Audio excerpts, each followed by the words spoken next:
ben geldim. Umarım iyisinizdir çünkü bugün video günü. Bugün size Temu'dan aldığım son örgü malzemelerini göstereceğim. Hem de biraz sohbet edelim istedim. Neler aldım, nasıl kullanılıyorlar? İşte bunların Temu ile ilgili sorularınızı cevaplayayım istedim. Temu ile bir işbirliği kapsamında ben bunları aldım biliyorsunuz. Çünkü bazılarınız sadeleşiyordun, neden hala örgü malzemesi alıyorsun falan dedi. Temu örgü malzemelerini inceleyip sizlerle paylaşmam için bir işbirliği teklif etti. Ben de kabul ettim. Güzel bir işbirliği yaptık. İşbirliği kapsamında bu video yok. Bu videoyu size malzemeleri gerçekten böyle tek tek gösterebilmek için. Çünkü reellerde falan çok kısa oluyor. Ve bence kısa yani. Şimdi burada bir önceki videoda da yapmıştık. Yine ben tek tek göstereyim istedim. Bu. Olayımız bu bugün. Bu arada annem kuzu gibi olmuşsun dedi. Kolyeme öyle dedi. Kuzulara takıyorduk biz onu köyde dedi.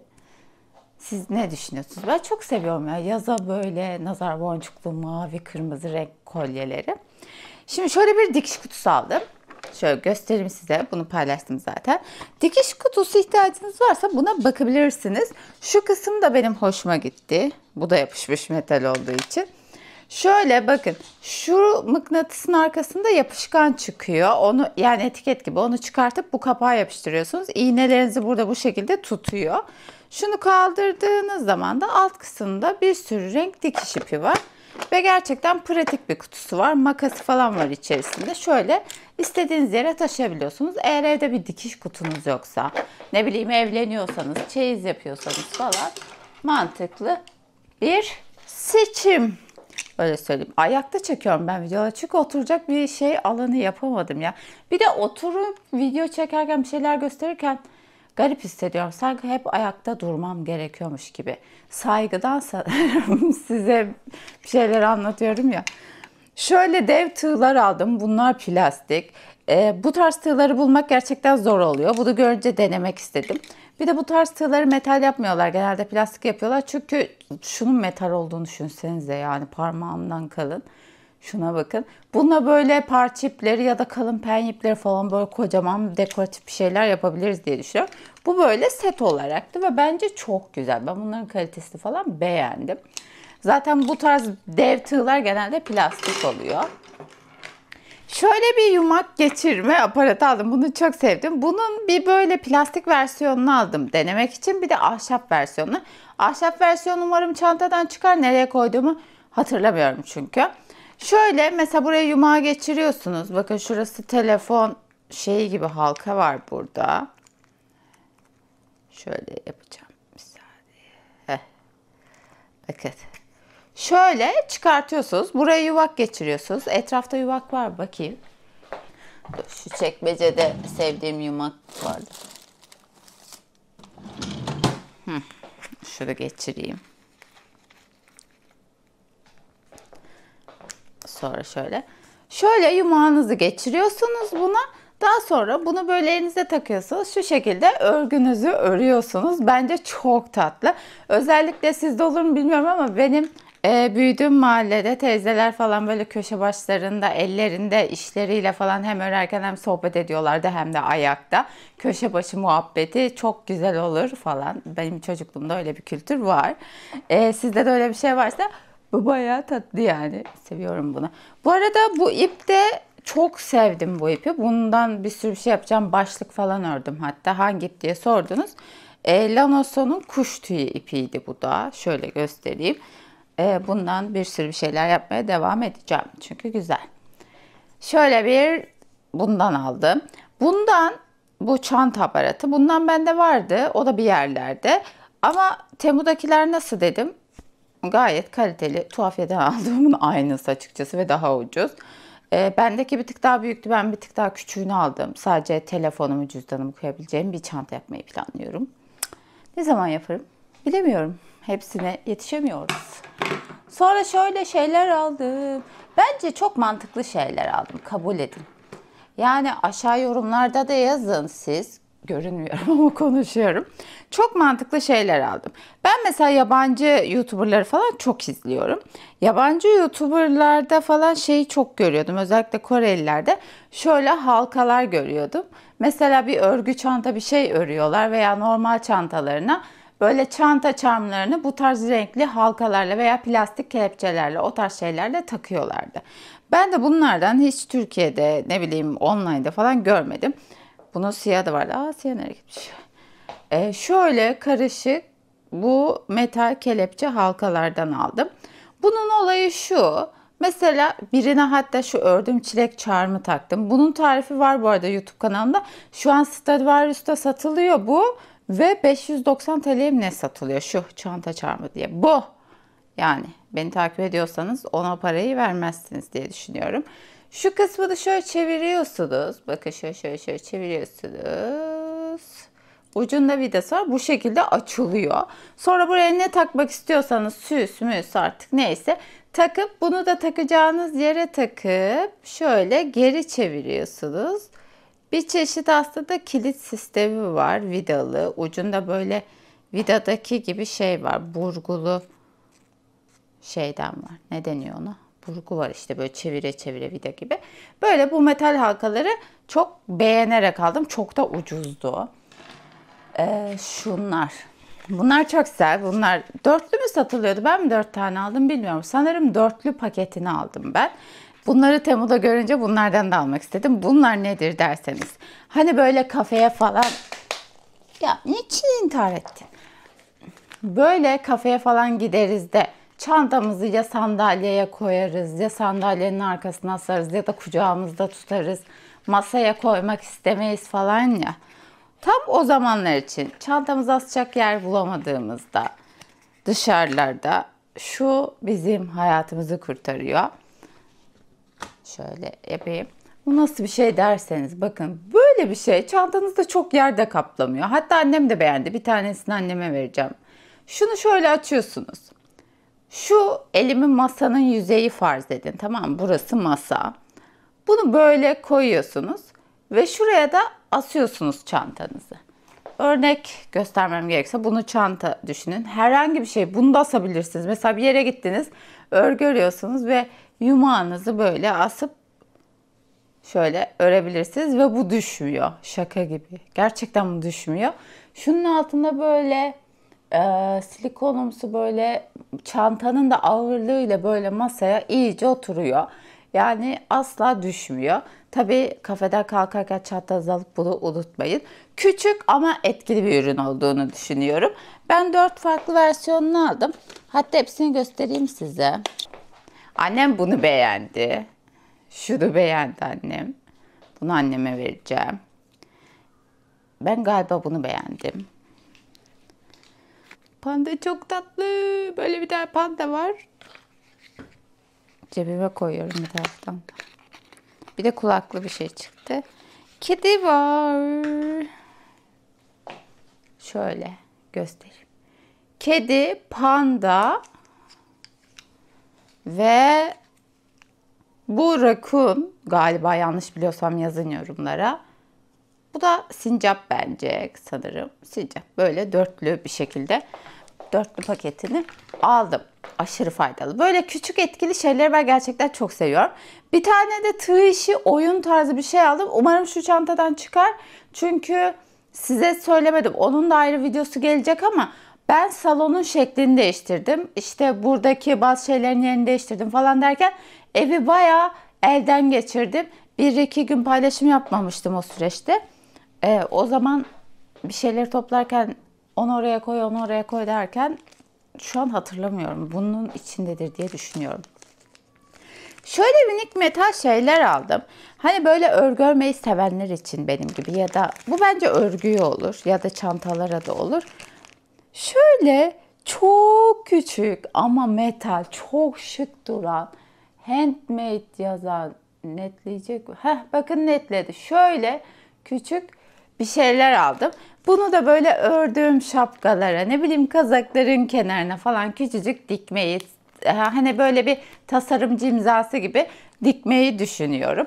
Ben örgülerimi satmıyorum genelde, biliyorsunuz. Sadece dolaba sığmadığı zamanlarda hani böyle fazladan ördüğüm şeyleri isteyen alsın gibisinden koyuyorum ama ördüklerimi bir ticaret yapmıyorum şu anda. O yüzden öyle sevdiklerimi falan örüyorum hediye bazen. O zamanlar olur. Şimdi şunlarda hiç denemedim daha ama online'da deyip duruyorum ya, Pinterest'te falan bu tarz tüylü, bunların adını da unuttum. Şu tel, içi tel böyle büküp çocuklara el iş ödevi falan veriyorlar ya, böyle şekil. Bunlarla ay çiçekleri yapmışlar ve böyle dekoratif bir vazo çiçek yapmışlardı. Temu'da bunları görünce bunları da almak istedim. Farkındaysanız zaten ayçiçeği renklerinde yeşil, sarı ve kahverengi. Alanlar çok güzel yapmışlardı ama bunun içinden çiçeği nasıl yapacağımla ilgili bir kağıt çıkmadı. Ben bunu bir kit gibi düşünmüştüm. Sadece bunlar geldi. Ama o şeyde YouTube'da falan videolar var. Bunlarla nasıl çiçek yapıldığıyla alakalı. Bunları beraber başka bir videoda yaparız. İsterseniz aşağı yazın. İstiyoruz çiçekleri beraber yapalım diye. Bunlar da çok ucuzdu. Yani ben bunları bir kere Bergü için mi ne almıştım. O kadar da ucuz değil açıkçası. Böyle tek tek falan gibi satılıyor. Böyle tomarla çok ucuzdu yani, kocaman. Şöyle bir şey aldım. Bunu sahilde akşam gezerken Arda'yla yürüyüş yaparken bir çifte görmüştük. 2 tane kukurları vardı. Birine pembe, birine sarı. Böyle ışıklı tasma takmışlardı. Çok hoşumuza gitti çünkü biz Lucy'li tasmasını hiç bırakmıyoruz. Asla tasmasız gezdirmiyoruz. Onu gitmesinden değil. Lucy gitmez, bizim yanımızda yürür ama bunlar köpek. Her an bir şey dikkatini dağıtabilir. Ne bileyim, bir yere koşturabilir ve sürekli yan tarafta akan bir trafik var orada. Ya da ne bileyim, bazen başkalarının tasmasız gezen köpeklere saldırgan olabiliyor falan. O yüzden biz tasmasız gezdirmiyoruz. Ama yine de gece falan gezdirdiğimizde Lucy'ye bunu takmak istiyorum. Reel'de bunu paylaştım aslında. Bakın şöyle çok küçük yanıp sönüyor, görüyor musunuz? Karanlıkta daha iyi belli oluyor. Ama böyle ışıklı bir tasma. Hatta şey düşündüm. Bunu benim boynuma da oluyor bu. Yani böyle çılgın bir partiye falan gidersek, ne bileyim belki ileride Coachella'ya falan gideriz. Ben de takabilirim yani. Değişikliktir. Şeyi göstereceğim. Bloklama matı ve iğneleri aldım. Örgü örmeyi çok seviyorsanız ve örgüyle alakalı benim gibi böyle şeyleri öğrenmeyi, hobi olarak araştırmayı falan seviyorsanız bloklama matlarını biliyorsunuzdur. Şöyle bir şeyler. Bunlar aslında örgü için bloklama matı diye de satılıyor birçok markada. Ama bunlar bildiğiniz çocuğu olanlar vardır içinizde, varsa. Böyle çocuklara oyun matı diye üzerinde ne bileyim sayılar oluyor, hayvanlar oluyor. Böyle puzzle gibi yere yerleştiriyorsunuz, düştüğünde de diz acıması falan tarzı. Onun aynısı. Sadece örgü için kullanılanlarda hani üzerinde bir sayı yok ve tek parça. Yani çocuklar için olan da şurada ne bileyim 1 yazıyor, 9 yazıyor, ayıcık oluyor falan gibi. Bunda yok. 9 parça bu. Bunu bu şekilde yan yana koyuyorsunuz. Bu arada bloklama işleminde, özellikle şiş örgüsü yaptığınız zaman bloklama işlemini yıkayarak yapmak çok daha güzel oluyor. O zaman da örgüleri asarak kuruttuğunuzda, hasta mı olacağım ya, konuşmakta zorlanıyorum. Örgüleri asarak kuruttuğunuz zaman böyle sarkma oluyor ağırlığından dolayı ve tipi bozuluyor birazcık, anlatabiliyor muyum? O yüzden ördüğünüz şiş örgüsü şeyleri böyle sererek kurutmak çok daha iyidir. Bu bloklamada tam o sırada devreye giriyor. İstediğiniz şekilde böyle yan yana örgünüzün büyüklüğüne göre bunu yapıştırıyorsunuz. Daha sonra bir tane ayırayım bunu. Bunun bloklama iğneleri var ama şart değil. Bence bloklama matı mantıklı ama çocuğunuzun falan varsa onu atmayın. Çocuğunuz büyüdükten sonra sizin örgü bloklama matınız olabilir. Böyle bir kutu bloklama iğneleri var. Toplu iğne de kullanabilirsiniz tabii ki. Ama ben örgü malzemelerini incelediğim için şimdi dedim neden olmasın, benim bir bloklama matım herkesin var gibi. Şöyle içinde bloklama iğneleri var. Bir sürü renk var. Ben bu rengi seçtim. Ucunda böyle iğneleri var. Buna seriyorsunuz. Yıkadığınız, işte havluyla sıktığınız şeyi, bir gün gösteririm isterseniz bloklama nasıl yapılıyor. Bununla böyle elinizle el ütüsü yaparak düzeltip bunlarla sabitliyorsunuz ve o şekilde dümdüz kuruduğunda ütülenmiş gibi oluyor. Küçük kenar detaylar için böyle küçük parçası da var. bayağı güzel ve kaliteli geldi açıkçası. Bunlar normalde çok pahalı çünkü. Daha önce de ben ne bileyim başka örgü markalarının, şu pahalı markaların falan örgü bloklama iğnelerine, matlarına bakmıştım. Hep absürt fiyatlardı. Ben bunu gerçekten çok ucuz aldım. Zaten Temu linkimde var burada. Sonra yüz ışığı aldım bir tane. Yüz ışıkları influencerlar için gerçekten çok önemli. Ben de zaman zaman çekim yaparken, fotoğraf çekeceğim zaman ya da ne bileyim bazen YouTube'da sizinle canlı yayın yaptığımız sıralarda falan yüz ışığı ihtiyacı hissediyorum. Bunu gerçekten beğendim. Böyle küçücük ama bayağı aydınlık yapıyor. Ve normalde yüz ışıkları da çok pahalı biliyorsunuz. Bir yakın vardı, çirkin değilsin, ışığın yok gibi. Sonuna kadar getirdim. Bakın şöyle. Burada çok belli olur mu bilmiyorum da yani. Bakın şöyle bile birazcık belli oluyor sanki. Bu da, şu an çok güneşli. Antalya'dayım sonuçta. Ama bakın şöyle tuttuğunuzda bile yüzünüzde bir aydınlık falan getiriyor. Özellikle gece çekimlerinde, kapalı havalarda çok iyi oluyor. Şarjlı olması ekstra güzel. Şarja takıyorsunuz. Type-C girişi var. Yine modları var. Beyaz ışık, gün ışığı ve hem beyaz hem sarı ışık aynı anda yanan ışık. Ben onu daha çok seviyorum. Çantaya atıp dışarılardaki çekimlerde de rahatça kullanabilirsiniz. Gayet tatlış. Şöyle çiçek telleri aldım. Ben bunları aslında böyle beklemiyordum. Bunu sadece alt üstü de tel şeklinde bekliyordum. Ama bu da güzel. Çünkü altını şöyle sivri yapmışlar. Hani çiçek aranjmanı yaparken falan yapay çiçeklerde altına köpük koyarlar da böyle batırırlar ya bunu. Altını öyle sivri yapmışlar. Ama ben bunu ilk paket açtığımda zannettim. Öf ya plastik gelmiş falan dedim. Fotoğraftan da tam belli olmuyordu. Ama tel. Sadece dışı plastik. Yapay çiçek sapı bildiğiniz. Ben buna örgü, tığ işi, çiçek tariflerim var. Katıl üyelerine özel paylaşmıştım. 3 tane falan tarif paylaşmıştım sanırım. Karanfil mi? Yok. Böyle turuncu kokulu bir çiçek var ya, köy evlerine falan çok ekilir. Çok severim ben de. Kadife çiçeği mi ne deniyor? Küçük, kokuyor, çok güzel. O çiçek, lavanta, bir çiçek daha paylaştım. Karanfil miydi hatırlamıyorum ama katıl üyelerine özel videolarda çiçek tariflerim var. Onlardan ve daha fazlasından yapıp böyle kendime bir tığ işi buket yapmayı planlıyorum. Onun için elimde dursun dedim. Bakın buradaymış. Gel buraya kız. Düşme. Su içmem lazım. Çok susuyorum. Kapıyı pencereyi kapattım. Hava sıcak ama yani şantiyede yaşıyor gibiyim. Gerçekten aylardır aşırı bunaldım. Çok sıkıldım gürültüden. Yaz geliyor artık. Dün havuzu dolduruyorlardı. Bugün boşaltmışlar. Onu da anlamadım. Niye dolduruyorsun yarısına kadar boşaltıyorsun? Onu anlamış değilim ama umarım şu inşaat biter. Yan apartmanı komple yapıyorlar. Boyuyorlar artık. Şöyle bakın bu da şunun ahşap versiyonu. Şimdi bunda şöyle bir şey söyleyeceğim. İkisi de aynı işi görüyor ve bu çok daha ucuzdu. İkisi de kesinlikle aynı işi görüyor ama bazı temel farklar var. Mesela bu direkt böyle girip çıkmalı ve böyle yaptığınızda altında bu var. Yani bunu bir masaya böyle dik bir şekilde koyamıyorsunuz. Ama burada amaç zaten masaya koymak değil, böyle tutmak olduğu için okey. Çünkü ucuzdu. Bu ona göre bir tık daha pahalıydı. Fiyatlarını hatırlamıyorum ama ikisi arasındaki fiyat farkını, onun ucuz olduğunu hatırlıyorum. Ama bu ahşap. Bunda bir işçilik var. Bunu bu arada demonte geldi. Yani çubukla alt kısmı ayrı geldi. Vidasını da koymuşlar. Bu vidayı böyle tornavidayla sıktım. Hatta bunun tornavidası da çıktı içinden, küçücük yani. O derece yapmışlar. Bakın şu ahşabın kalınlığına bakar mısınız? Ve çiçek şeklinde, çok tatlı. Şurası da ahşap. Şurası da böyle deri. Bakın derisini görün diye iyice tutuyorum böyle. Bu bir tık daha, yani dışarıdan baktığınızda o plastik ve bu ahşap, tabii ki bu daha kaliteli duruyor.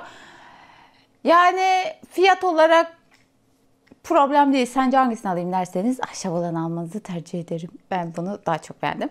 Bir de bu şöyle masa üstüne falan böyle koyabiliyorsunuz. Çok tatlı. Gerçekten güzel. Keşke 2 tane ahşap alsaydım. Ama ben aslında bir görev bilinciyle alışveriş yaptığım için Dedim ki hepsini incelemeliyim. Hangisi hangisinden daha iyi falan hepsini size göstermeliyim gibi bir görev bilinciyle alışveriş yaptım. Şiş seti. Şiş seti. Şimdi ben daha önce metal şiş seti almıştım. Niçin açtığım her şey düşüyor ya? Ay. Tamam. Sakin ol. Ben daha önce bir önceki Temu alışverişinde metal şişe almıştım. Hatırlarsanız. Ya içinden bağlantı aparatları falan, şu stopperlar falan çıkıyor tabii ki. Ya düşme ya. Düştü. Neyse. Kablolar çıkıyor. Bu arada bu kablolar şeye de uyuyor. Nit Pro'ya falan uyuyor. Biri sormuştu. İçinde çok şiş var. Aslında oralara koyabilirmişim. Bu sefer şöyle ahşap olanı tercih ettim. Şöyle yakından göstereyim size. Görüyor musunuz? Yani en ince kaçtan başlıyor size söyleyeyim. Bu arada gayet güzeller. 2 mi bu? Aa 3'ten başlıyor. Normalde setler 3,5'tan başlar. 3'ten başlaması hoşuma gitti. Aynı anda böyle çorap falan örülebilir. En büyüğü de 10 galiba. 10 milim. Şöyle göstereyim. Belli bunu netle. Yani ben beğendim. Zaten paket aynı ama bir sürü şiş seti var. Başka böyle denememi istediğiniz şeyleri de aşağı yorumlarda yazın. Şöyle göstereyim. Gayet güzel ve uygun fiyatlı tabii ki. Şöyle hemen bunu toplayacağım. Düşürdüm bazı parçalarını ya. Neyse bunu birazdan toplarım şu an çünkü biraz uğraştıracak. Düşürdüklerimi falan da bulayım. Evet. Çanta sapı. Çanta sapı çok pahalı satılıyor. Ve ben kağıt ip, raf ip, yazın özellikle bu tarz şeyler örmeyi ve takmayı da çok seviyorum. Hediye etmeyi de çok seviyorum. Ama mesela bir rafya çanta örüyorum. Hediye etmek için diyorum güzel bir deri sap alayım.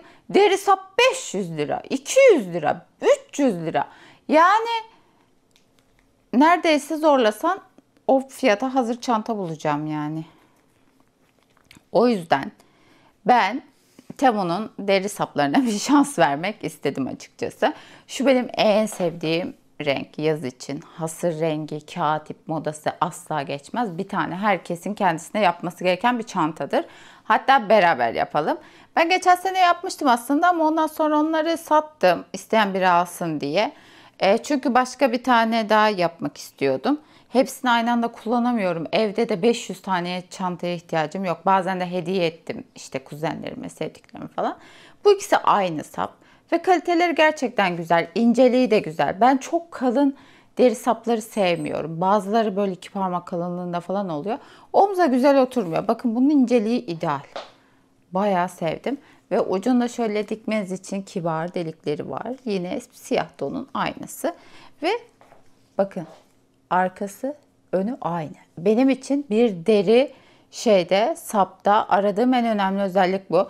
Çünkü şey yapıyorlar. Bu gerçek deri kesiyor, deriyi dümdüz sap olarak satıyor. Yani deri kumaşı alır biz de keseriz o şekilde dümdüz. Arkası bildiğiniz derinin iç kısmı. Anlatabiliyor muyum? Ama siz pahalı markalara baktığınızda sapın önü de deri olur, arkası da ve kenarlarına da deri boyası olur aynı renklerde. Öyle olur yani. Öyle deriyi kesip satmakla sap olmuyor. Ve ben onları hiç sevmiyorum. Bunları beğendim. Ucuzdu da. Şimdi bu. Bu bir tığ seti. Eğer hiç tığ seti almadıysanız ve tığ setine çok para vermek istemiyorum. Uygun fiyatlı ve mantıklı bir tığ seti alayım diyorsanız bunu size tavsiye ederim. Niye? Hem cüzdanı var, çantası var. Bu çok mantıklı. Çünkü ben mesela bana tığ seti sorduğunuz zaman diyorum. Tülipin hangisini alayım dediğinizde de mesela şu pembeyi öneriyorum. Kırmızıları değil. Hatta ben bu pembeden bir tane yedeklemeyi düşünüyorum. Ben bu pembeyi neredeyse 8-9 senedir kullanıyorum. Hunharca kullandım. Hatta bakın şurası da kopacak. Bakın görüyor musunuz ne kadar kötü oldu. Ama şu kısma hiçbir şey olmadı. Çünkü bu kuzu derisi ve gerçek deri. İçinde yani bunun içine diğer kırmızılarımı da koyup bunu bu şekilde taşımak çok kolay oluyor. Gerçekten unutmuyorum, bu pembe tığ setini aldığım gün çok mutlu olmuştum. Şimdi bu da böyle bir tığ seti. Böyle bir tığ seti. Şurada tatlış bir küçük fermuarlı cüzdanı var. Buraya yer belirleyiciler, ne bileyim küçük bir makas falan gibi şeylerinizi koyabilirsiniz. Bu tığ setinin özelliği ne derseniz, bunun böyle uçları var ve bir tane sap var. Siz hangisini kullanmak istiyorsanız onu yerleştiriyorsunuz. Bakın şöyle göstereyim. Bakın. Metal olduğu için kayganlığı falan da çok iyi bu arada. Şu göstereyim. Şu ucunun işçiliğini falan ben beğendim açıkçası. Nasıl yapılıyor derseniz bakın şurada bir parça var, gördünüz mü? Bu böyle dönüyor. Şöyle. Ay.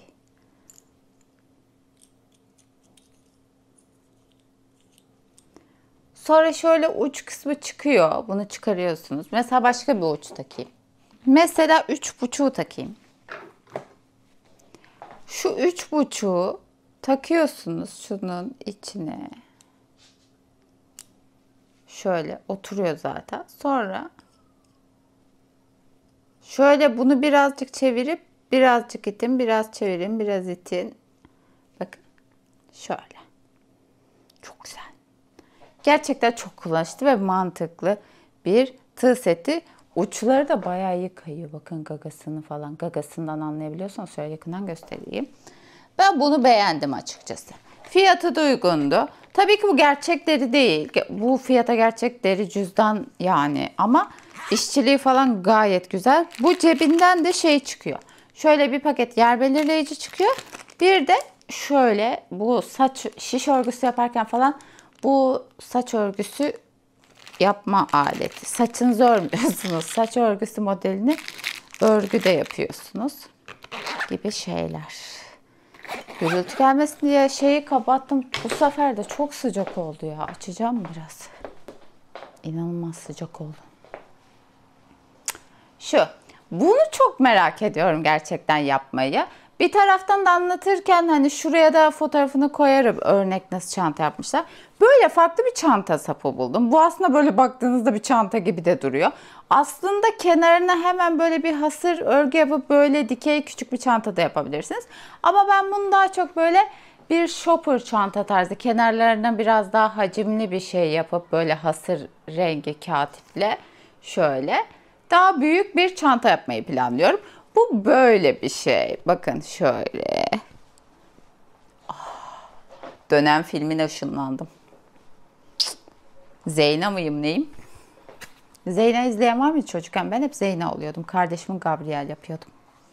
Ablayım sonuçta. Şöyle bir şey. Bunun artık yaratıcılık size kalmış. Bunun kenarına bunu beraber yapalım, isterseniz aşağı yorum yazın. Beraber yapalım. Bunun da kalitesi falan çok güzel. Bakın şöyle yakından göstereyim. Sap yine az önce bahsettiğim gibi kenarında sap boyası var ve önü arkası deri şeklinde. Buralarda da sap boyası var. Yani bu çanta böyle yaptığınızda gayet şık, pahalı bir yerden almışsınız gibi olacak diye düşünüyorum. Şimdi ben bu çanta saplarına bayıldım. Yani Temu'dan aldığım bütün çanta saplarını beğendim, öyle söyleyeyim size. Bunun da işte örüyorsunuz parçayı, kenarlarındaki bu deliklerden dikiyorsunuz veya kenarlarındaki deliklerden dışarı doğru böyle böyle örebilirsiniz. Artık yaratıcılık size kalmış. Ama sen yaparken seninkini bizimle paylaşırsanız paylaşabilirim tabii ki. Ama size bir şey söyleyeceğim. Videoyu beğenmeyi unutmayın. Çünkü son paylaştığım videoda bikini örelim, bikini örelim dediniz. O kadar bikini ördüm. Ama hani doğru düzgün like gelmemiş. Yani bu videoya bir 5000 like istiyorum. Çünkü benden daha az abonesi olan böyle oyun YouTuber'ları falan var. Belki çocuklarınız League of Legends falan oynuyordur, bilmiyorum. Yani 50.000 abonesi var mesela, 10.000 like falan istiyor, anlatabiliyor muyum? Yani biz 203.000 kişiyiz ve like atmak bedava Ama siz unutuyorsunuz diye düşünüyorum. Beğenmediğinizden değil diye düşünüyorum. Ama şöyle bir seçenek de var. Beğenmediyseniz de dislike atın. Çünkü bana söylemeniz gerekiyor. Bu videoyu çekiyorum. Mesela Temu'dan aldığım bu şeyleri böyle size tek tek gösteriyorum. Kafanızda fikir oluşsun, detaylarını da görün, uzun uzun sohbet ederek anlatayım diye. Ama siz bu videoyu beğenmediyseniz dislike'a basın. Beğendiyseniz bu tarz içerikleri seviyorum diyorsanız da like'a basın. Böylece ben de beni takip eden kişilerin, videomu izleyen kişilerin ne kadarı beğenmiş, ne kadarı beğenmemiş, bu içeriklere devam etmeli miyim, etmemeli miyim bunu anlıyor olacağım. Bol bol yorum da yazın. Yani biz böyle arkadaşız burada, bir aileyiz. Yani ben burada tek başıma konuştuğumda mutlu olmuyorum. Video çekesim de gelmiyor açıkçası. Çok istekli bir video YouTuber'da olmuyorum siz böyle yaptığınızda. Yani benim motive kaynağım sizin yorumlarınız ve beğenileriniz. Ne olursa olsun nasılsın deyin, ne bileyim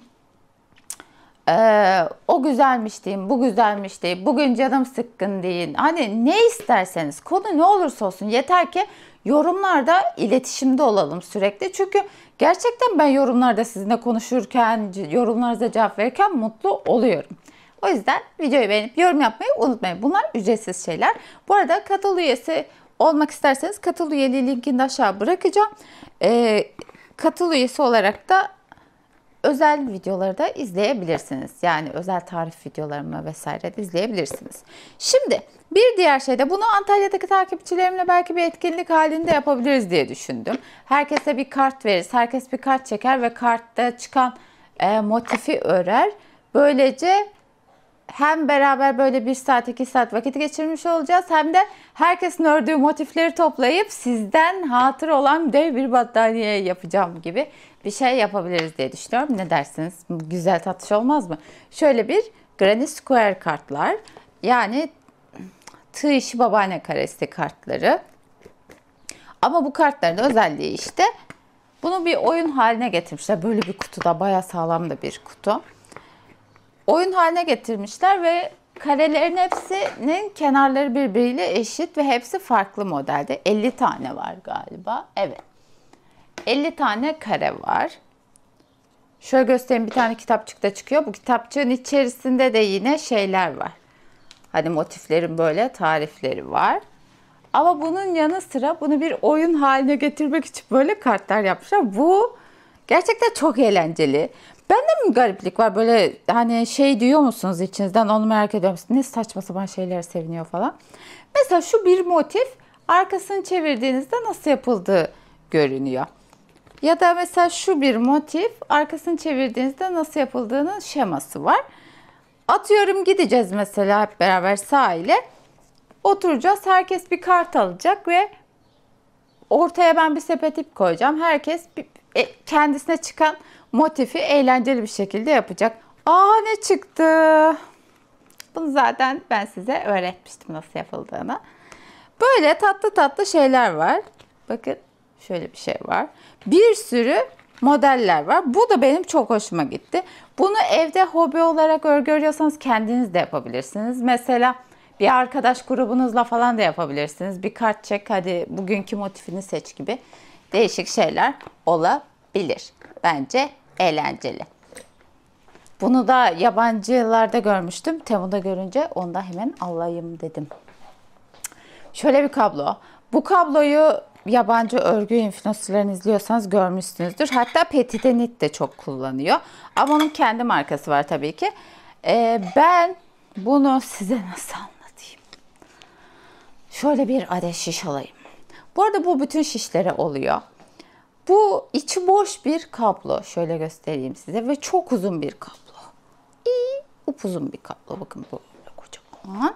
Bu ne işe yarıyor Nilüfer'cim derseniz. Mesela yakadan başlamalı bir hırka örüyorsunuz veya kazak örüyorsunuz. Hani bunu benim videolarımı izleyenler bilir. Ben bunu bir aşamada size şey diyorum. Üzerinize giyip deneyin diyorum, hatırlarsanız. Üzerinizde giyip denemek için şişiniz kısa kaldı. Ama siz şiş değiştirmek istemiyorsunuz veya sizin 150 santim misinanız yok ya da misina almakla da uğraşmak istemiyorsunuz. Tarçın geldi. Gel Tarçın. Evet Tarçın. O zaman örgünüzün, mesela kazak örerken örgünün şişinizin ucuna, şiş numarasının ne olduğu hiç önemli değil. Kafam kaşındı. Bunun ucuna bunu böyle sıkıştırıyorsunuz. Böyle. Bakın şöyle. Şişin uç kısmına sıkıştırdım, bakın gördünüz mü? Sonra örgünüzü böyle kaydırarak buna geçiriyorsunuz. Ve bu kablo komple örgünüze geçtiğinde rahatça deneyebiliyorsunuz. İsterseniz bunu bazı yerlerinden bölebilirsiniz ikiye. İki kablolar kullanabilirsiniz. Çünkü bu iki kablo için iki kablolar kullanılmaya uygun, bayağı uzun bir kablo. Ben sarı rengini seçtim. Bir sürü renkler vardı. Ben böyle belli olsun, iyice görünsün diye böyle neon renk seçtim. Sonra işiniz bitince buradan denediniz. Geri bunu koparmadan, sökmeden geri ilmekleri şişe geçirip kablonuzu ayırıyorsunuz. Yani aslında örgülerinizi denemeye yarıyor diyebilirim. Bunu geri kutusuna koyayım. Bunu gerçekten merak ediyordum. Yani bunlar mesela küçük ama faydalı şeyler. Bu arada içinde 2 tane de şunlar çıkıyor. Stopper'ı çıkıyor. 2'ye bölüp kullanmanız için 2 tane var. Şunu. Hani uçları kaçmasın. Belki örgünüzü burada bırakacak olursanız falan. Yani ilmekleri ipe geçirmek yerine buna geçiriyorsunuz. Daha rahat hareket ediyor. Bir tane de çanta. Bez çanta. Bez çanta çok seviyorum. Annem de çok seviyor. Zaten çoğunu anneme veriyorum. Çünkü annem çok kullanıyor. Pazara giderken, ne bileyim markete giderken. Şöyle bir çanta aldım. Burada crochet because murder is wrong yazıyor. Burada da örgü ören bir kedi var. Yani anlamı tığ işi yapıyorum çünkü öldürmek yanlış. Tığ işi yaparak sakinleşiyorum gibi bir anlamı var. Öyle söyleyeyim size. Böyle çok tatlı bir çanta ve güzel bir çanta. Kumaşı falan gayet güzel. Zaten son birkaç gündür sahile giderken falan bunu yanıma alıyorum. Ama asıl bu çanta. Ah, bu çanta var ya, çok iyi. Şu ne ya? Şunun güzelliğine bakın. Bunun gerçekten ben öncelikle bu bildiğimiz hasır çantalar, el yapımı bu arada. Ama bunun en çok neyine vuruldun derseniz kesinlikle renk uyumuna. Yani kahverengi, yeşil, pembe, sarı, mavi nasıl bu kadar uyumlu olabiliyorlar ya? Şunun renk uyumu, bakar mısınız? Detayları falan da çok güzel. El yapımı ve gayet sağlam. Ben bunu yazın ne bileyim bir pikniğe gideriz, plaja giderken örgümü falan da koyarım, termos da koyarım. Bir de şey de değil, ben bunun içerisine böyle küçük bir astarlı cüzdan falan koymak için ekstra bir şey örmeyi planlıyorum, sapına takıp. Hani şöyle sepet gibi her yerde kullanabilirsiniz. Gerçekten günlük hayatta çok rahat kullanabileceğiz. Keten elbiselerle falan düşünsenize, bunu taktınız böyle gidiyorsunuz paçık paçık. Çok güzel, çok tavsiye ederim. Tek rengi de vardı. Yani sadece kahverengi olan versiyonu da vardı. Temu linkimde var hepsi zaten. Ama ben bunu beğendim. Yani böyle çok renk olanı beğendim. Bir tane de şöyle bir kit aldım. Bu kitte şuradaki kediyi punch nakışıyla yapacağız. Bunu beraber yaparız. Hem size punch nakışını öğretmiş olurum. Hem de bunu denemiş oluruz. İçinde kasnak var. İşte ipler var. Bunu beraber yaparız. Böyle bir kit. İçinde ihtiyacınız olan her şey mevcut. Elimi de sinek ısırmış. Şu kedicik. Sanırım bitti ya. Evet. Bitti. Şey göstereyim ya. Çok sevdim. Bunu göstereceğim. Çünkü bunu çok stok bekledim. Biliyor musunuz? Gerçekten aşırı derecede şurada stok bekledim. Niye bu kadar sevdin derseniz hiç bilmiyorum. Ama ben şeyi çok seviyorum ya. Biber figürünü çok seviyorum. Hatta geçen yazda kendime böyle bir kolye seti almıştım. Bu en kısası. Hepsi de sürekli takamıyorum. Çünkü diğerleri çok uzunlar. Üçlü kolyeydi bu. Bakın burada da biber var. Görüyor musunuz? Hep soruyorsunuz hatta kolyeniz nereden diye. Bunu geçen sene Zara'da almıştım. Üçlü satılıyor. Bu da yine Zara. biberli şapka. Böyle üzerinde biberler olan bir şapka. Son zamanlarda, hatta son bir senedir bu tarz şapkaları çok fazla kullanıyorum kombinlerimde. Çok rahat oluyor ve yüzümü de güneşten koruyor. Şöyle yapayım. Şöyle. Aslında bu tarz şapkaları da kalıp bulmak çok zor ama bu çok tatlı değil mi ya? Bakın. Bir insan biberli şapka aldı diye bu kadar mutlu olamaz ama oluyorum işte ya. Oluyorum, ne yapacaksınız? Oluyorum, çok güzel çünkü. Ay, bayağı güzel. Ama bu bitmiş. Ama Zara'da bu sene çok güzel şapkalar var. Eğer şapka seviyorsanız bakabilirsiniz. Kalıpları da güzel. Çünkü bu tarz şapkalarda kalıp çok önemli. Video bu kadardı. Size Temu'dan aldıklarımı detaylı bir şekilde göstermek istedim. İlk önce hangisini kullanalım? Hangisini en çok merak ettiniz? Hangisini beraber yapalım? Aşağı yorumlarda yazın. Bu videoyu hemen editleyip yüklemeye çalışacağım. Bir taraftan da çok güzel bir yazlık bluz yapacağız beraber. Hem de bu sefer ücretsiz gelecek tarif. O yüzden videoyu beğenmeyi unutmayın. 5000 like istiyorum en az. Hadi bay bay.